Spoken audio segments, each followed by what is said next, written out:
Now the tropical update, always at 37 minutes past the hour on Weather Tracker TV. All right, welcome back everybody. Let's go and get you caught up on the tropics on this Tuesday, and we are still waiting on a Danielle, as we have been for, well, maybe like the last 2 months, right? It seems like we've been mentioning the name over and over, but nothing has happened. It's been an unusually quiet tropical season.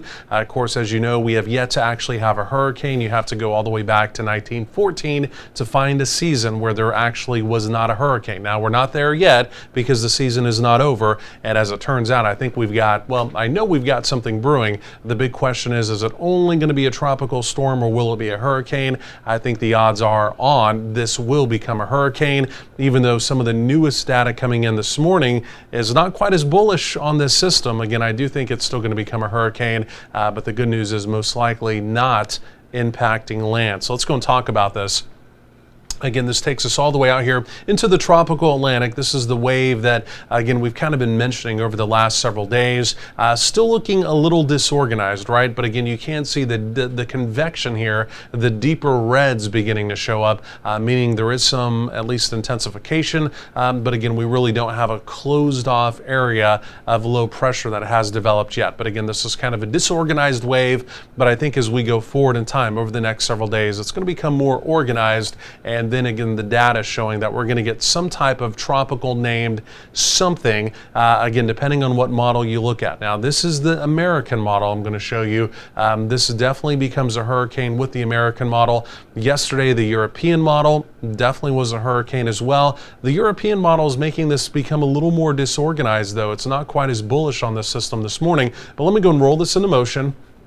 You can see there it is as we go forward in time. As soon as it really gets to and just north of the Lesser Antilles, we begin to see kind of an area of low pressure become a little more centralized there. And then there it is. It wraps up, most likely at that point becoming a tropical storm. And then again, most likely becoming a hurricane. But it does skirt and really stays out to sea, right? It never comes necessarily near the East Coast. It moves towards, but then curves out, and again, simply put, stays out to sea. That would be great news because as we all know, this time of year, where are the peak bullseye zones? It is the East Coast, and it is also the Gulf of Mexico. But again, this one appears to skirt, stay out to sea, and again, most likely will be Danielle, and again, most likely will be a hurricane as well.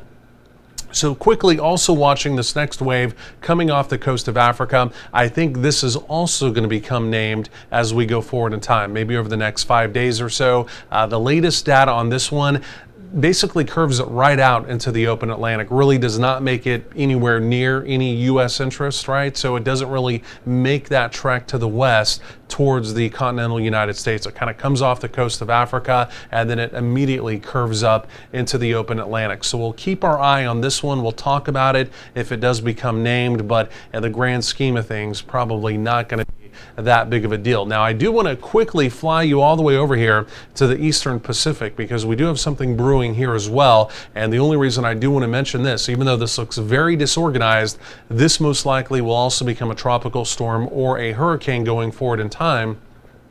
And as this one does continue tracking off to the north and to the west, it appears as though it's going to take an immediate path towards the Cabo area, move directly across the tip of Cabo, and could obviously cause some real impacts there. So something we'll be tracking here in the Eastern Pacific. More, though, on our local North Texas forecast, talking rain chances, talking holiday weekend forecast. All that is on the way. Stay with us.